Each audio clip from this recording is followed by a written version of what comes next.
Добрый вечер. Простите за мой вид. Ой, уходокалась я. Э, я в мамину квартиру решила, что так как это долго очень длится, и, скорее всего, это вот э, полгода где-то еще будет минимально это длиться, пока пройдут суды, пока в Росреестр несется, пока, в общем, все это долго. Я поговорила с девочкой, а она мне посоветовала свою сестру, которая риэлтор. После разговора с ней я решила вот на эти полгода квартиру сдать.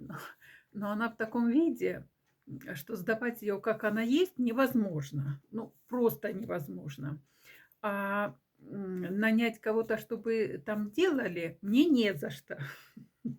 И мне приходится вспоминать молодость. Но мы советские женщины, мы все делали сами.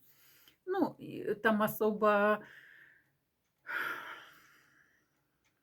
какая, все нужно ободрать, позамазывать, наклеить, покрасить, перемыть, подвинуть. И, в общем, наслаждаюсь ремонтом. Хотела рассказать просто, что я настолько сейчас выматываюсь, настолько устаю.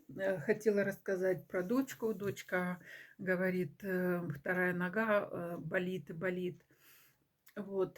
А сегодня она мне утром пишет, что я споткнулась на вот эту ногу, которая вот оперировалась.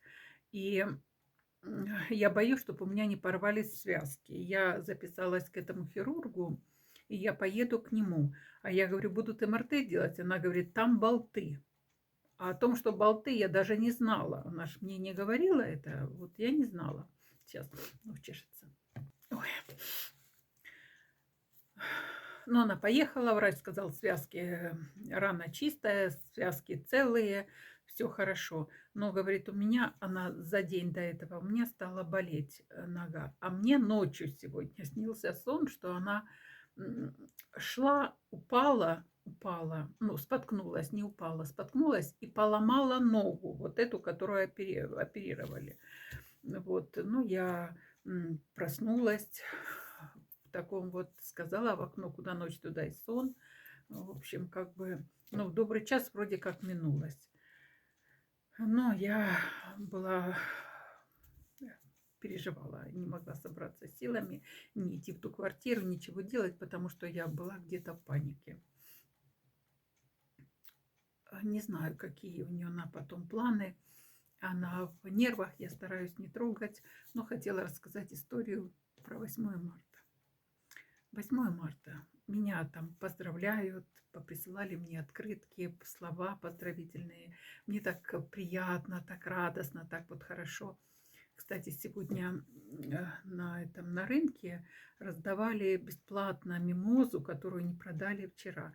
Но я тяжело отношусь к цветам в букетах. Мне прям вот аж дышать тяжело, когда они умирают рядом со мной. Ну вот нет, я прям 10-й дорогой обошла этих. А они раздавали вот тем женщинам, которые мимо ходили, раздавали. Единственный человек, который меня не поздравил, это была моя дочь. Не поздравила с утра. Мы с ней там попереписывались. Не поздравила днем. Не поздравила вечером. Я уже такая думаю, написать ей, почему ты меня не поздравляешь.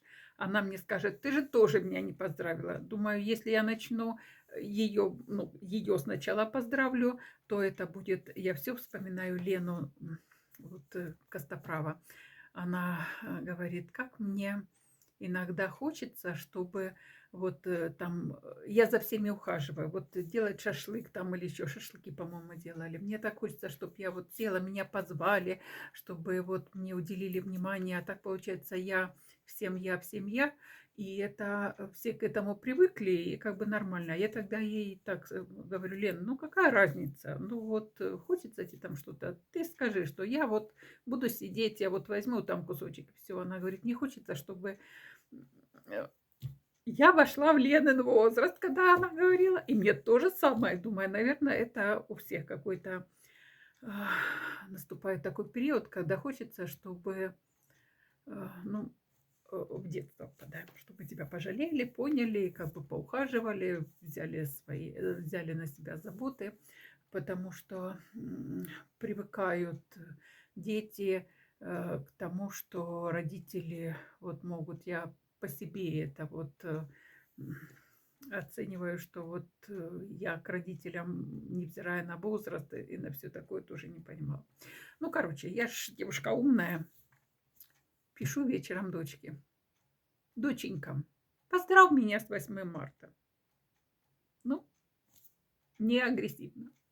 А она мне говорит: ой, я не праздную, я не знала, что ты празднуешь. Мамочка, поздравляю тебя с 8 марта. Я вот что хочу сказать. Когда мы начинаем вот это кипишевать и бить копытом об землю с этими нервами, никому это не нужно.